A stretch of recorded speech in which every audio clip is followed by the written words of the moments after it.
Hello, my name is Junius Williams, your host on the podcast, Everything's Political. This is our third season, and we're dealing with a topic I call, Where's the Money? Not where is the money, which may be used in other circles, but in our parlance, where's the money?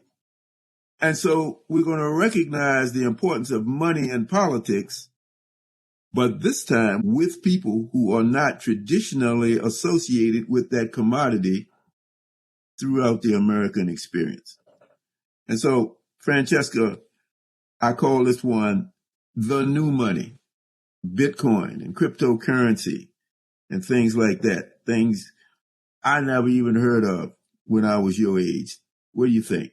I barely have a grasp on this, and I feel like I should know more than I do. And I think back to what I thought at the time. In 2015, I got married, and I got a wedding gift from one of my husband's high school friends, and he gave us $40 worth of Bitcoin.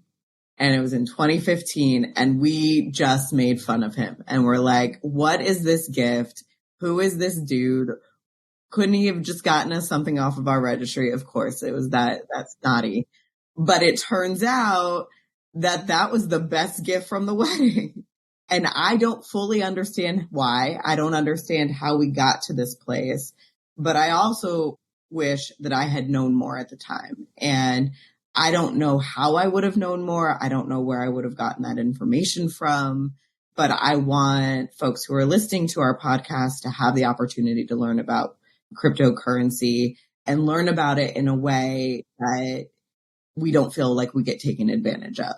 Because right now, on the flip side of that, is I also feel like I'm getting DMs every day in my Instagram about buying into a new kind of crypto. And that feels a little bit scary. It feels risky.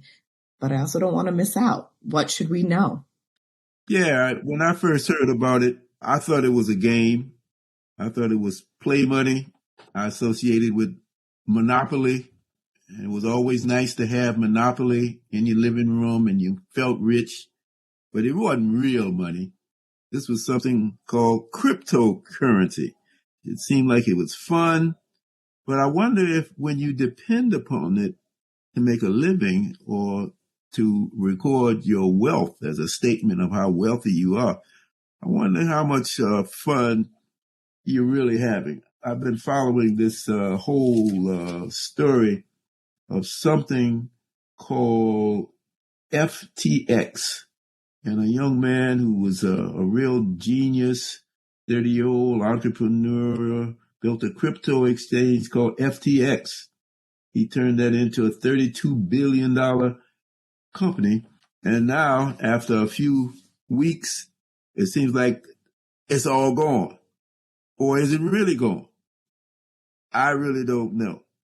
So let's talk to some of our guests here. We've got two guests who are well versed in this.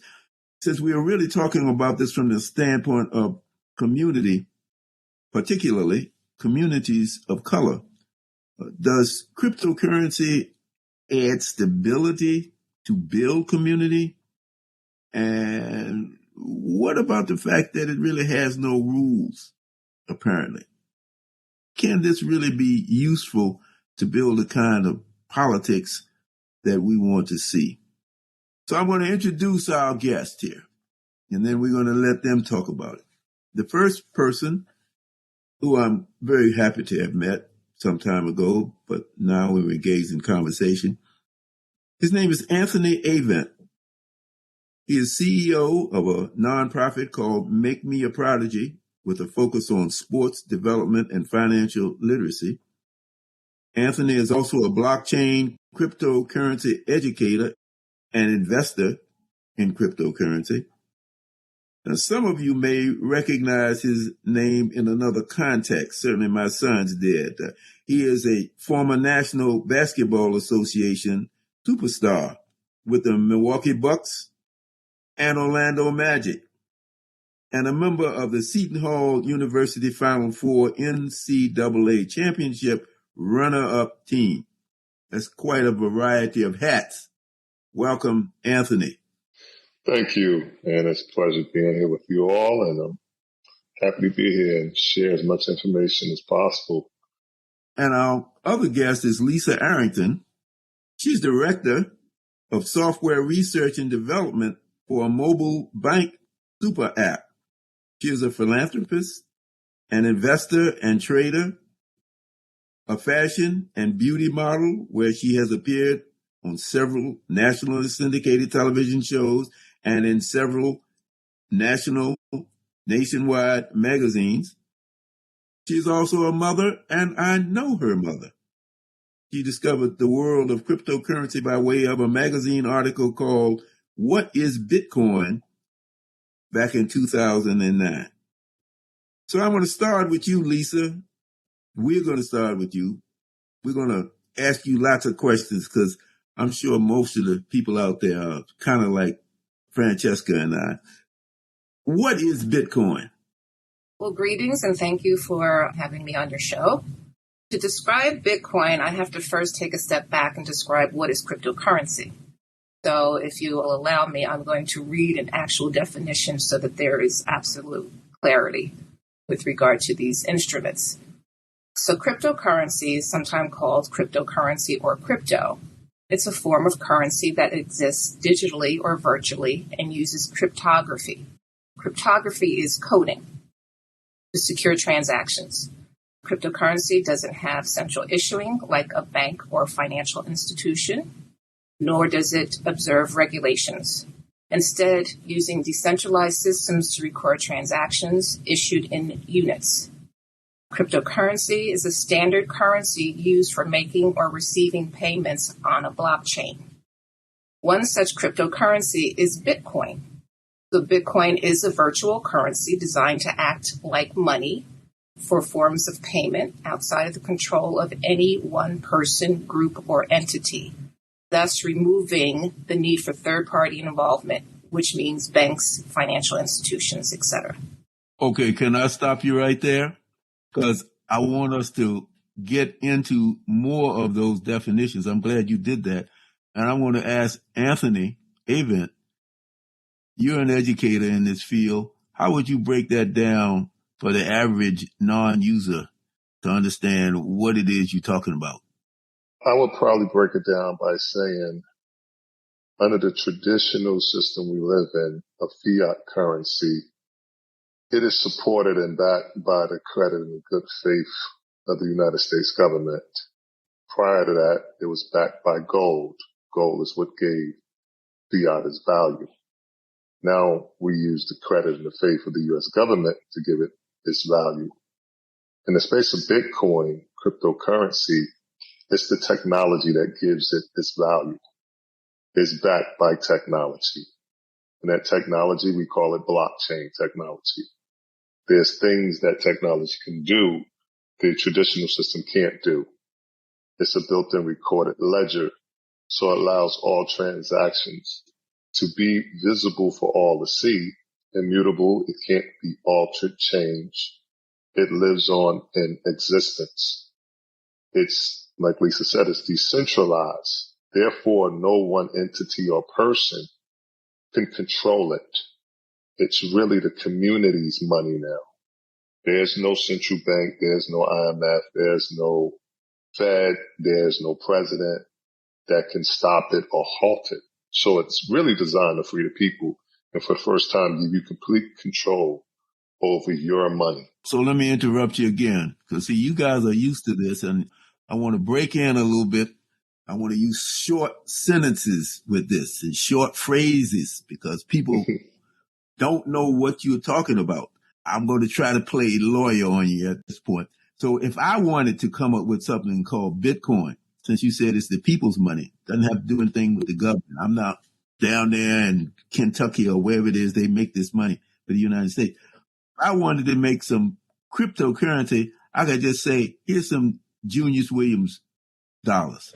And I would say, what is it backed by? What gives it its value? Other than the fact you created this Junius Williams coin, what actually gives it value? I'm good on the computer and I just made it up.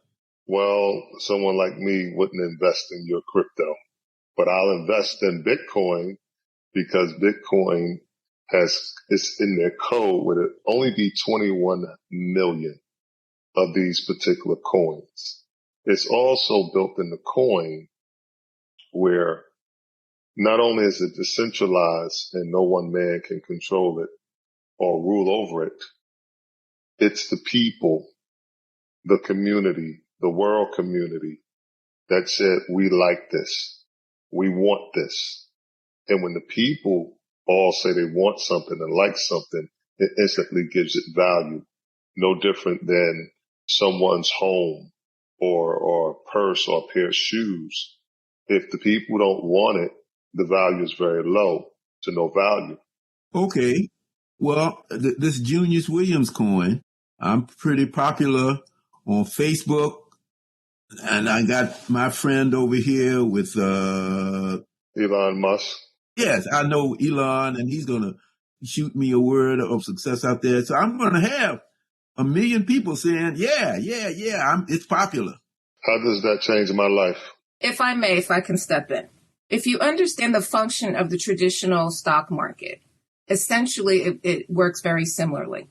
So the stock market is made of companies that have a product, a service, and the company becomes public and it offers shares.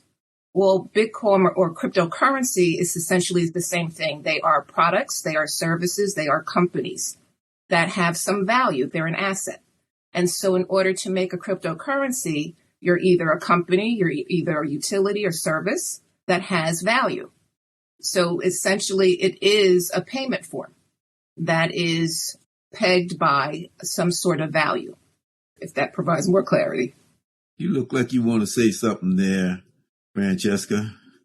I just have questions. I have questions because I've never trusted the stock market. It makes me a little bit nervous. And I think I don't trust it because I feel like I have to be involved in it all the time to understand what's going on.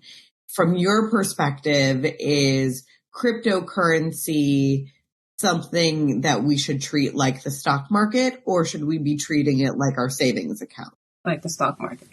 My belief is everybody should be in the stock market. Because when you're in the stock market, you begin to understand how everything is transactional, and how money influences everything in our lives. It influences government, politics, culture, trends, everything in our lives. But it is a vehicle that requires a lot of education and consistency.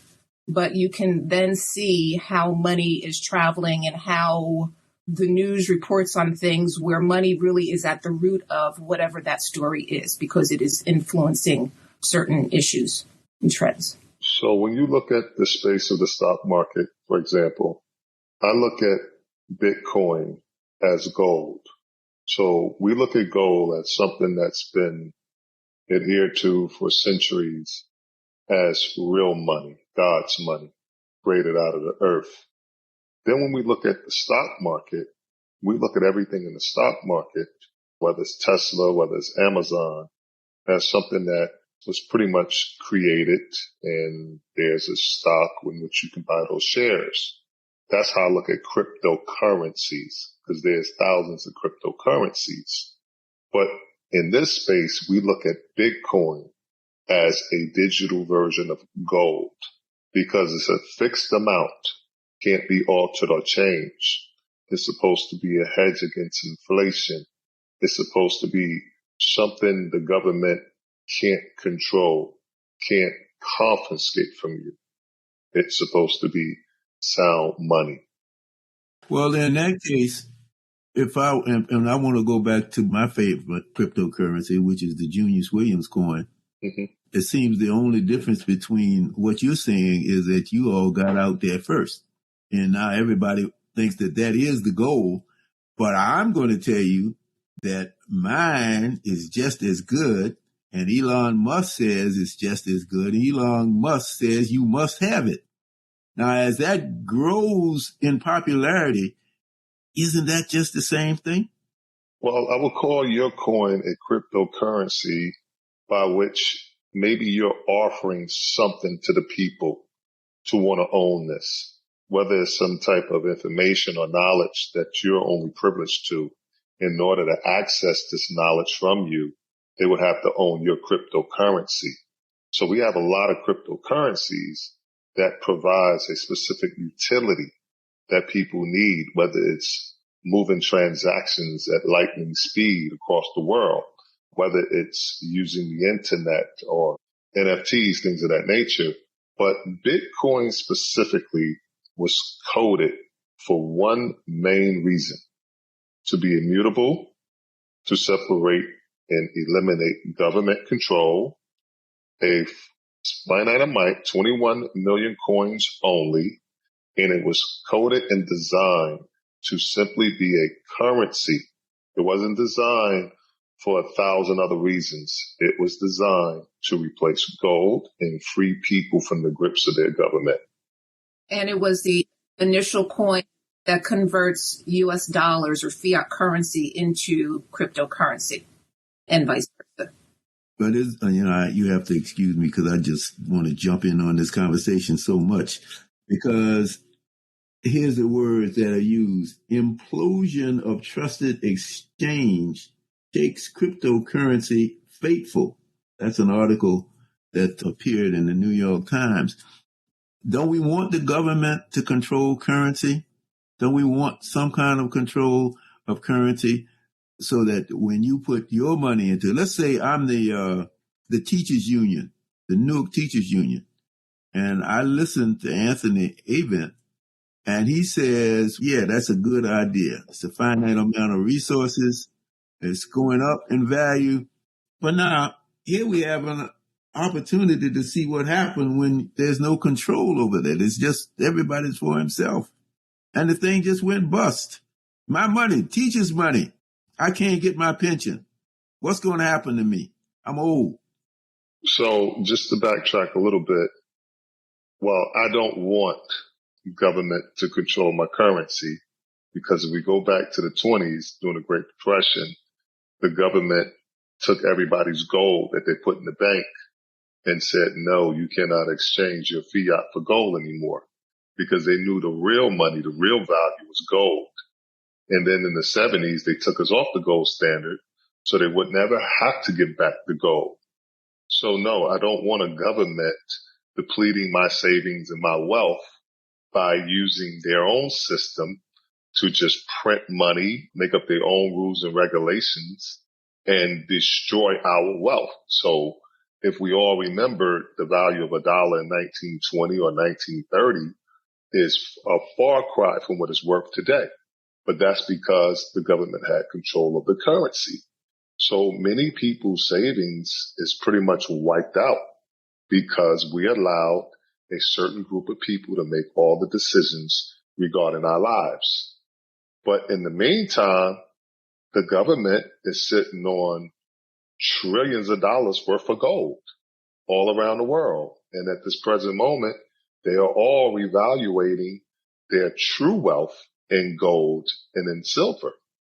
Meanwhile, the people forfeited theirs over to the government because they wanted the government to have control. So the government got control now. I don't want that system.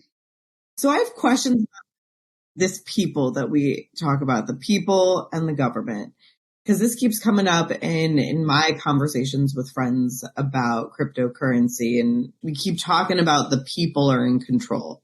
Mm-hmm. How do I know it's not the same people that have been in control? Because I know that the way that people find out about cryptocurrency is frequently through the media, through social media, through other forms of communication. And there is a people that controls that and controls access to that. There's people that controls wealth and people that controls policies around cryptocurrency and what's taxable and what's not taxable, and how the government makes decisions about that. So how can I trust these people or this group of the people more than I can the government? So I think it requires, like anything, it requires you doing a lot of research and understanding the space. No different if you was going to get into banking or in putting your money in a bank, you want to understand how banks operate, who's in control, et cetera, et cetera. So in this space, we have what we call, in cryptocurrency, we have what we call truly decentralized cryptocurrencies and centralized cryptocurrencies.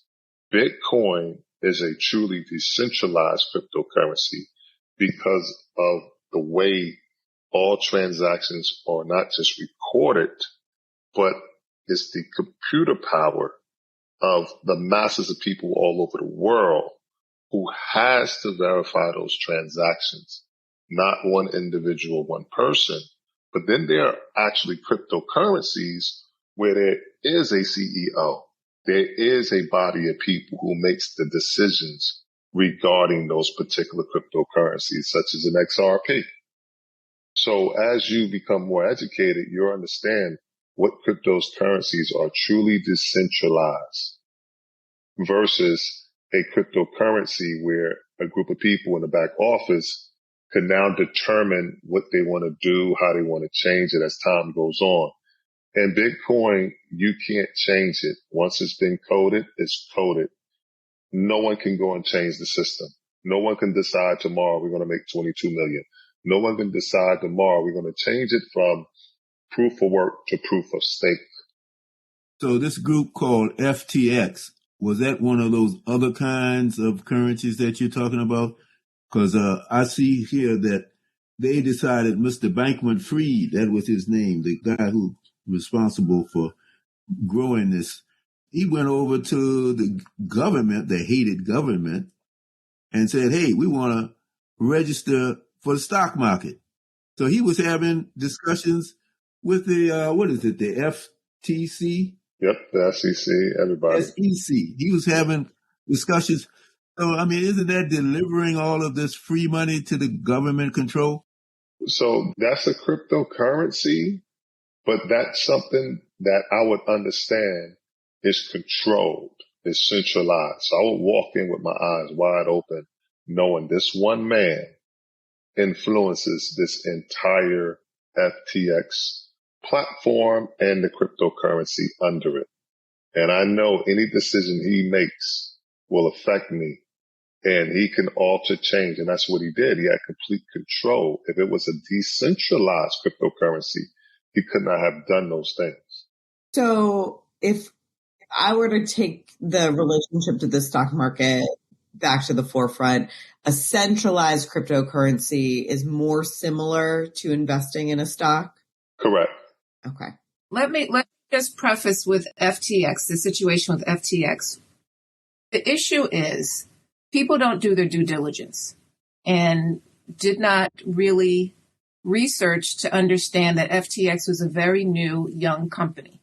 It had a very suspicious alleged, let me just blanketly say alleged for every comment that I make. Alleged had a very weak board, and their staff, their chief staffs were very suspect.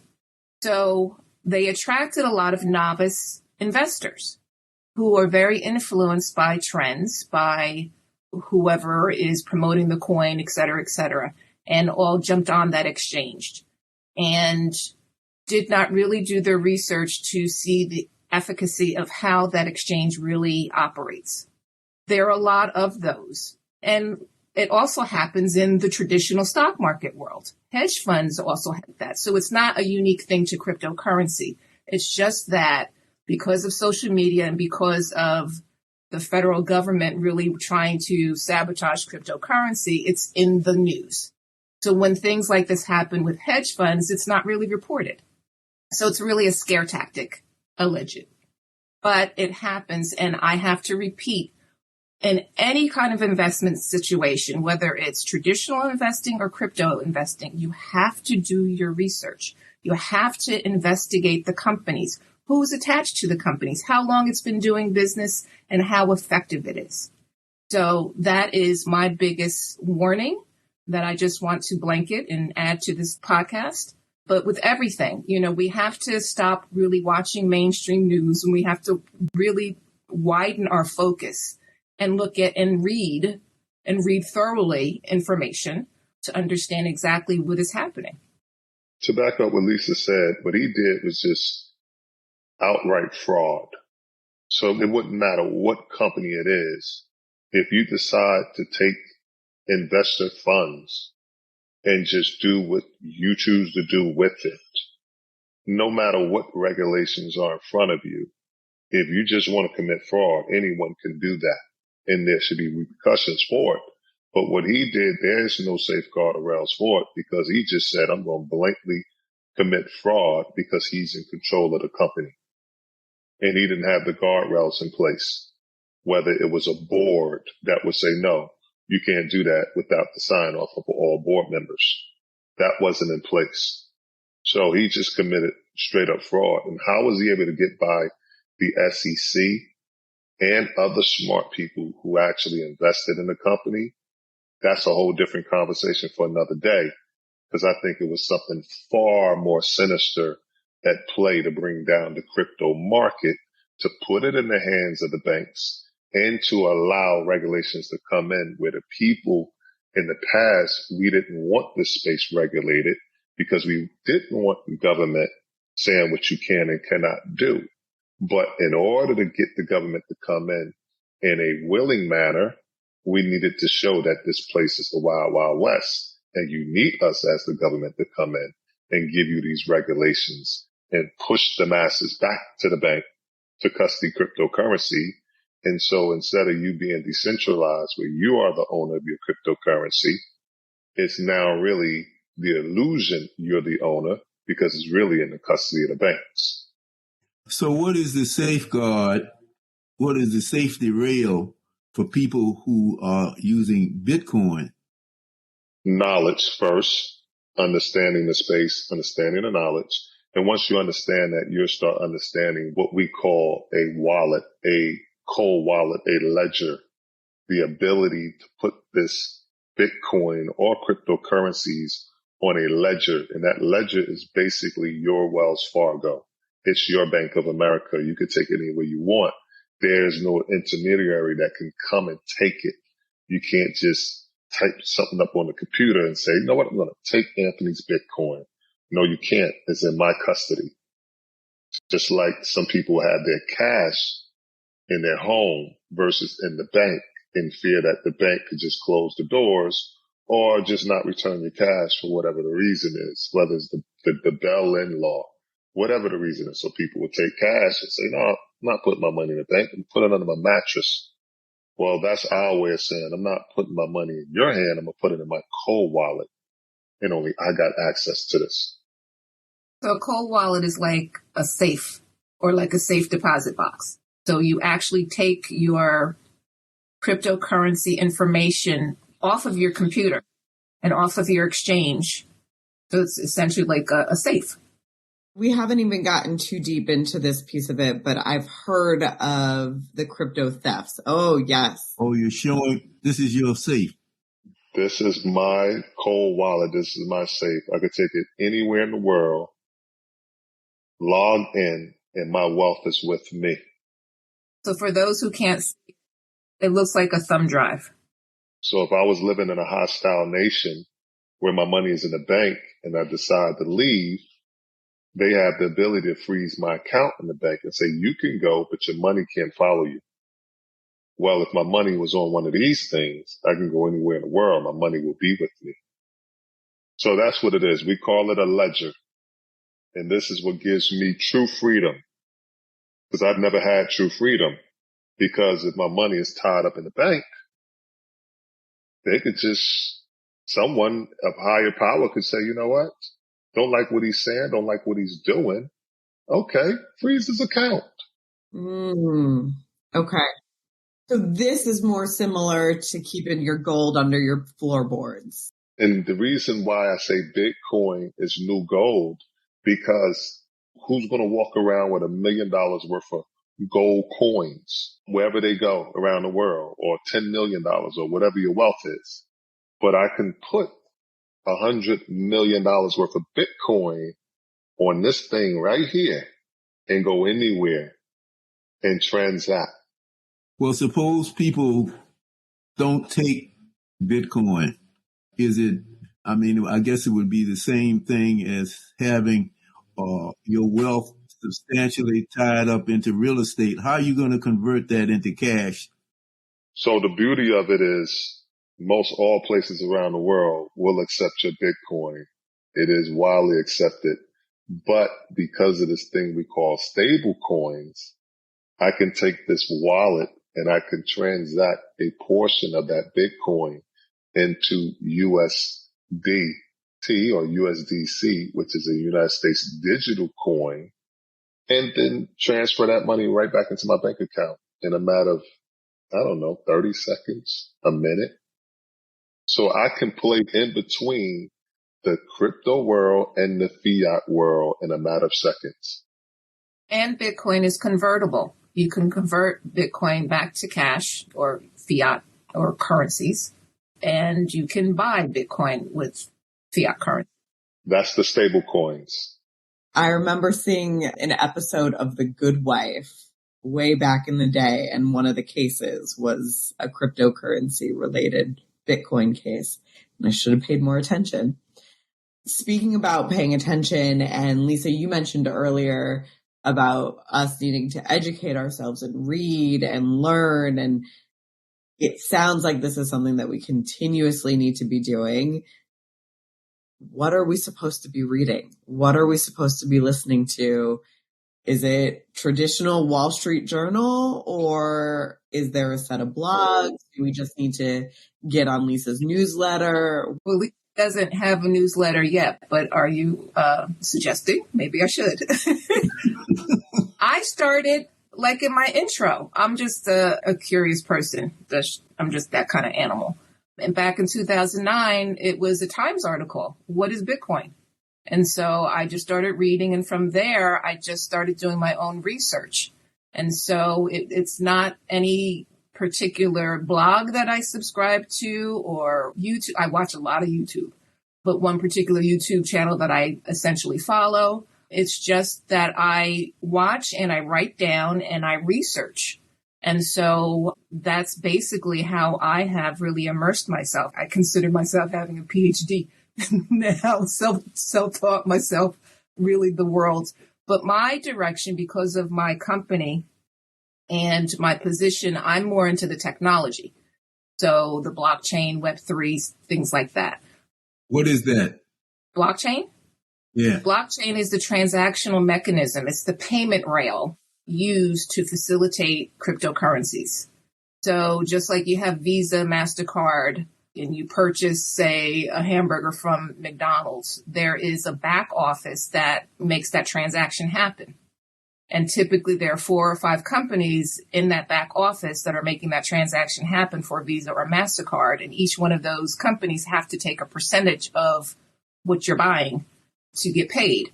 Well, with blockchain, it's the one technology that facilitates that transaction. So it makes, therefore, purchasing power much cheaper, much quicker. It happens in real time or near time. And it goes both ways. So if you purchase or return, your monies are transacted in real time purchasing something, or if you're returning something, then your money's returned to you in real time. So you don't have to wait, 7 days, for reimbursements when you try to return something to the store. In other words, people used to do it.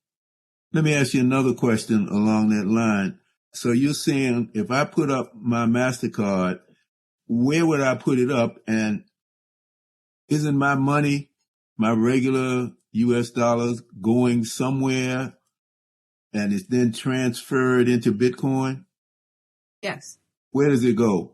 So you register yourself onto an exchange and you attach your credit card. Typically it's your debit card. I don't think they take credit cards. Some exchanges. And your bank account. And you have to go through a series of steps of what they call KYC.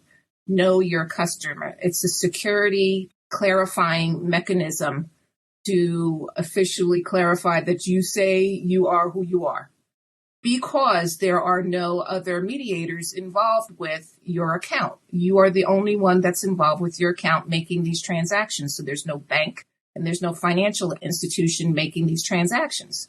So there has to be this real significant security apparatus to secure your transactions while you're on the exchange.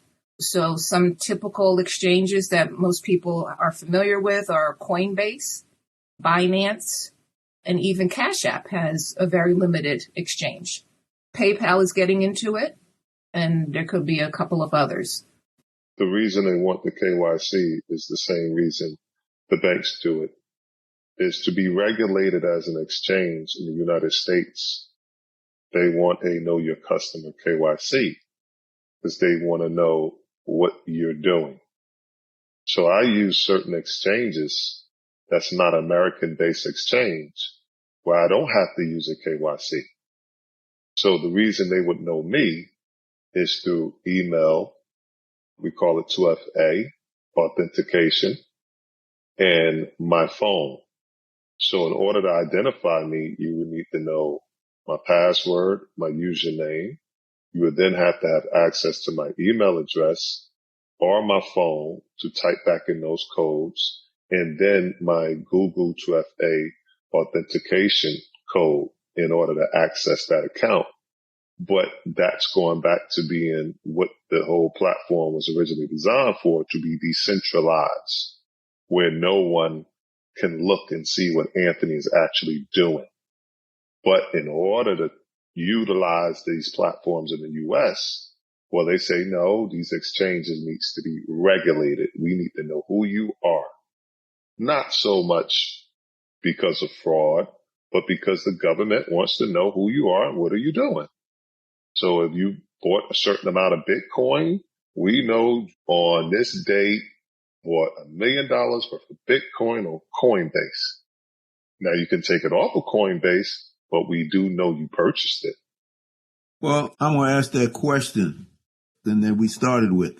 Where's the money? Where does the money go? Yeah, the money goes to some of the usual transactional folks. Like, you may not call it a bank, but it's a bank. It's a clearinghouse. It's going to take money from MasterCard and it's going to apply it to your account. However guarded your account and personal it is, my money is going to that account, which is governed by the usual suspects. So let's just take Bitcoin, for example, because it has to be mined, and it's energy consumption. So when it's mined, so I could set up equipment all through my house to mine Bitcoin. It's going to be very, very costly in utilizing energy. But as I mine it, I mine these Bitcoins. I can then sell these Bitcoins on the open market through over-the-counter exchanges, or I can put them on regulated exchanges. The value of the Bitcoin is predicated on what is the total amount available and how much is being consumed. The more that's being consumed, the higher the price go, because there's a small amount left. So it's supply and demand. Supply and demand determines the value. So as the value goes up, if I'm the miner that created this Bitcoin, on the back end, I'm creating more wealth. So if you set up these hardware systems in your own home and you mine Bitcoin and it's 21 million, now there's only 2 million left to be sold. And if you're able to mine it, you're able to amass a certain amount of fortune because you created it using that power of that energy and that technology and those computer systems. So it's like anything, it's a supply and demand.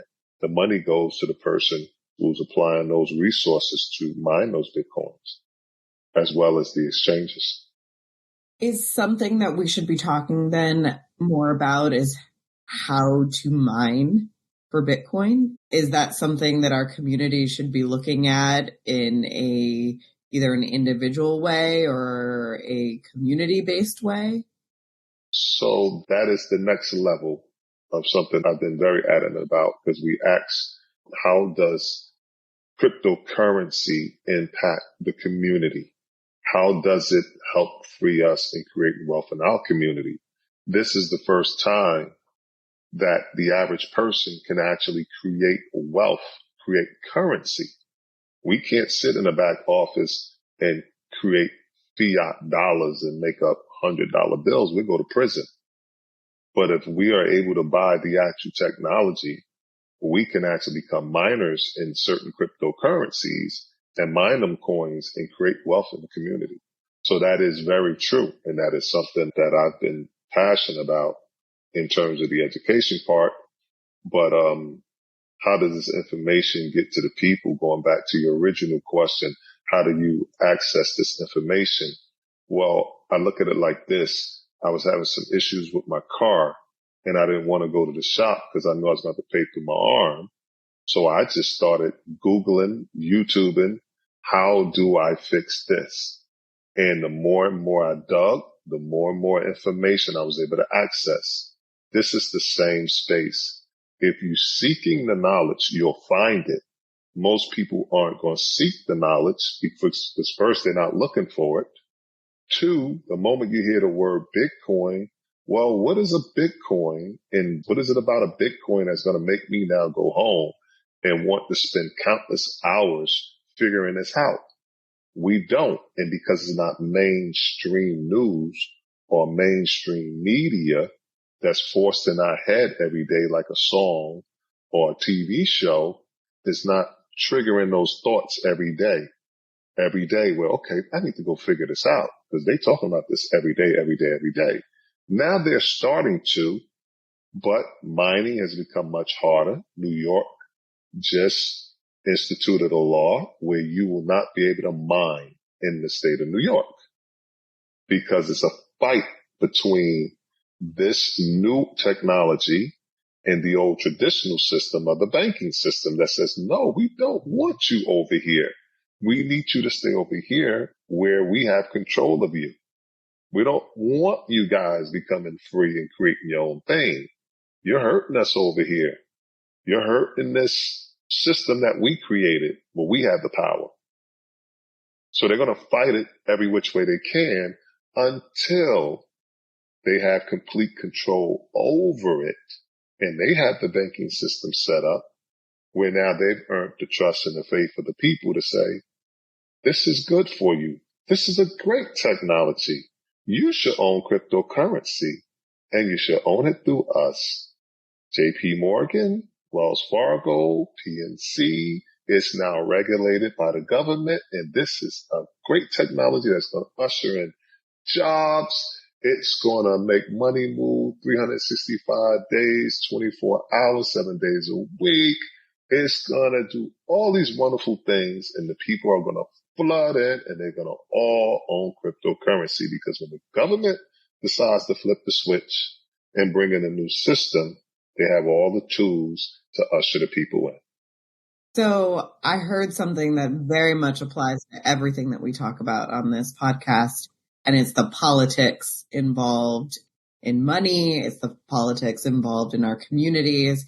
So outside of the news, we need to be paying attention to policy right now, it sounds like. Absolutely. What laws are getting passed, what regulations are going into place, either in our local communities as well as on the state level. This is not just a federal conversation right now. I think that's something that me and Lisa does often, and she informs me as well. I spend most of my time, and I'm sure Lisa does. We pay attention to regulations now. We're not so much focused on actual cryptocurrency. We understand that. We're now looking at lawmakers globally as well as local. Go ahead, Lisa. I'm sorry. All right. I need to be on this newsletter, Lisa. So if it doesn't exist yet, I want to be on the private one. But tell us more about what we should be watching for. When Junius and Anthony and I had a talk a couple of weeks ago, I had introduced a new policy that's implemented called the Fed Now. I'm sure most people don't know about it. But in mid-2023, the federal government is now going to be in your bank account. They are going to be the clearinghouse, the settlement agency between your transactions. So when, again, you go to McDonald's or buy a hamburger and you use your debit card or your credit card, Federal Reserve is making that transaction for you. How many people know about that? Well, it's unfortunate on one hand and fortunate. The unfortunate part is everything Lisa just said. The fortunate part was if you're going back to as early as 2012, as late as I want to say 2019, 20, I thought it was a great opportunity and time for the people, quote unquote, the people, the community, to really access and understand this space so you can get in and position yourself. So as all these changes take place, I'm someone who's going to be part of this new system that the government puts in place. I won't be able to avoid it, but there's also a side of me that will be outside that system because I was able to get in early enough, understand it, and position myself so I can operate outside and inside the system. Most people will be operating, the majority of people will operate inside the system. But for my people specifically, I was very adamant about spreading the word as much as I can to educate them, to show them how, for the first time, at least in my lifetime, that they can actually create wealth, create true wealth. And I'm kind of at the space now where most are going to miss that opportunity. And we're going to be right back in the system. But this is the one time where the very average person, you don't need to have any means of wealth. You could have created wealth. It was almost like investing in a particular stock before they became an IPO, where Google or Amazon came to you and said, hey, man, I got this great company. This is what we're doing. And I can sell you 100 shares for $100 or $1,000.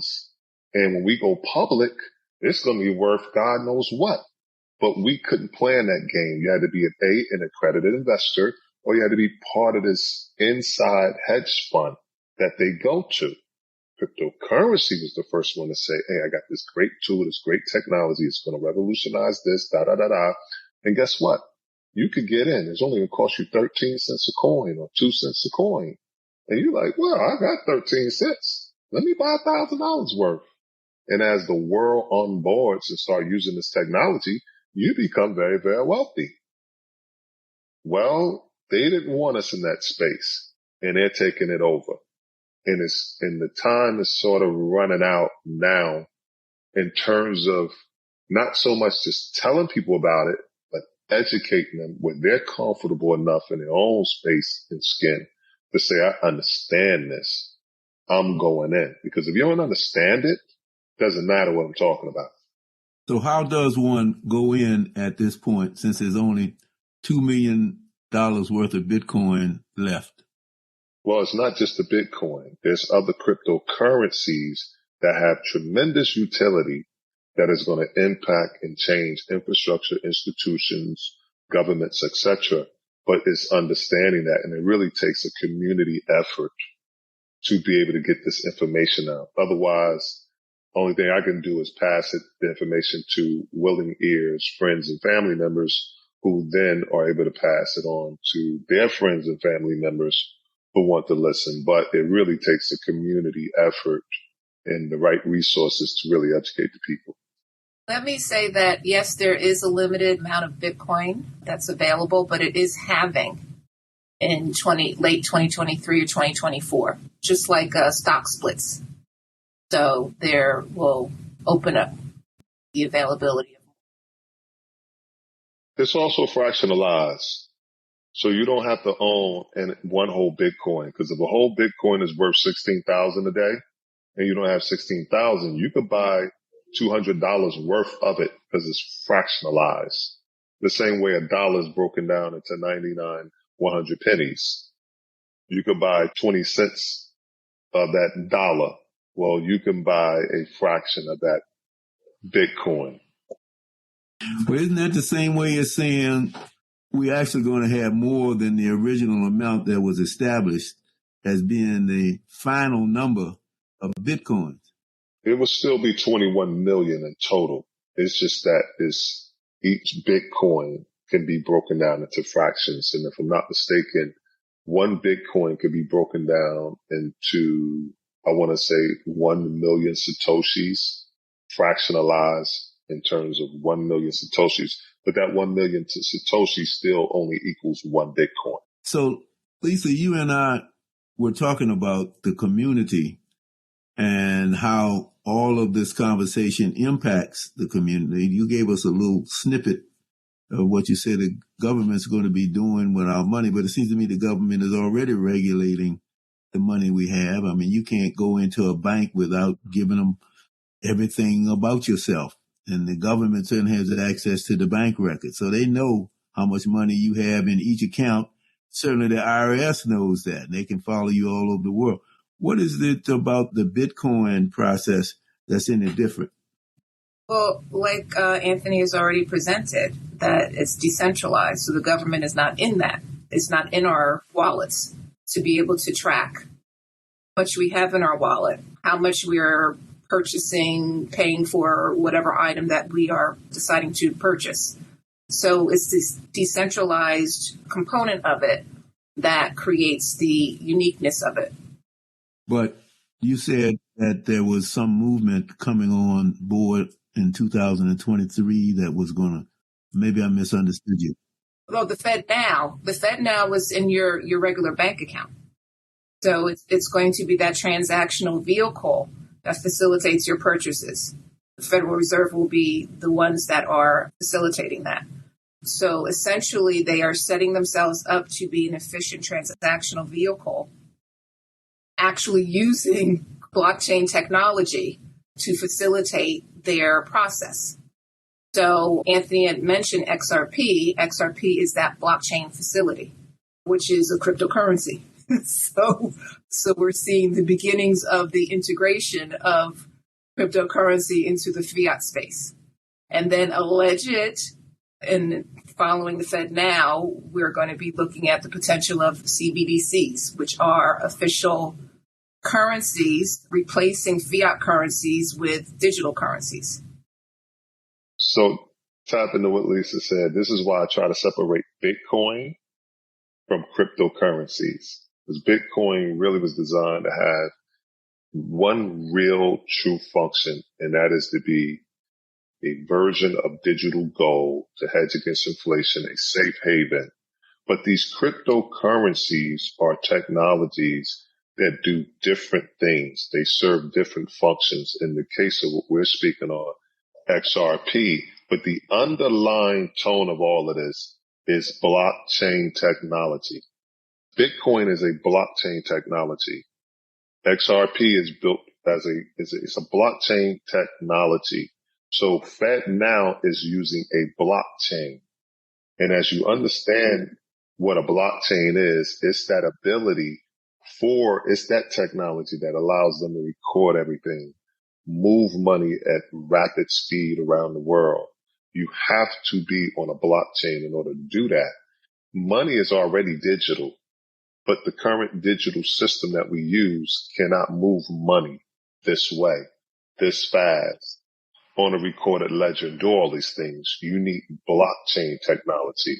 So we look to invest in those blockchain technologies that has that particular utility to allow the government, other institutions to be able to do these unique things, such as XRP. Is there any regulation or policy we should be watching related to blockchain? It's not so much rules and regulations related to blockchain as much as cryptocurrencies. Because no one can stop blockchain. It's really the cryptocurrencies, how we spend our money and transact into it. Yeah, the blockchain is a utility. It's a vehicle that makes these transactions. But when you're talking about regulations, it's really the moving of the crypto back and forth in terms of the value that is assigned to it.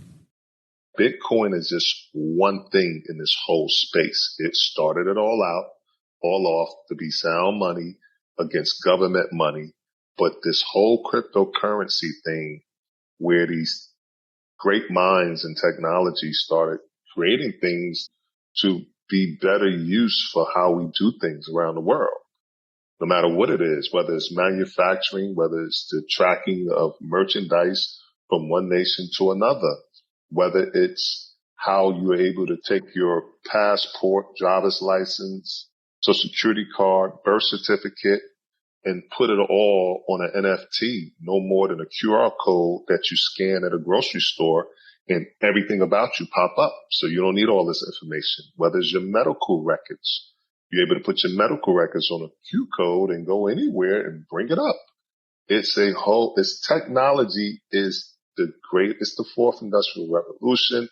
It's just that thing that came along, and it's going to change everything forever. It's technology. And technology is technology. It's science, it's math, it's all those things. Well, we have certainly talked a lot, and you all have educated tremendously. I'm very grateful to you for that, and I think our listeners as well. I want to really focus the fact that you have two people who are intellectually gifted, who come to this from different worlds, and they educated themselves. So it really does show you what folks can do when they just put their minds to it and concentrate on that whole thing called, well, it's more than one thing you concentrate on when you're talking about Bitcoin, aren't you? You're talking about wealth, but you're also talking about freedom of movement of your wealth. Maybe that's something we all ought to think about. So thank you very much. And we'll be back at you in another month with another exciting adventure as we answer the question, where's the money? Goodbye. Goodbye. This is Junius Williams, your host on Everything's Political. Everything's Political podcast is sponsored by the Center for Education and Juvenile Justice and supported by the Terrell Foundation and listeners like you. It is produced by Mosaic Strategies with theme music by Anthony Ant Jackson. Like what you hear? Subscribe to Everything's Political podcast on Spotify and follow us on Facebook and Instagram for exclusive behind-the-scenes content.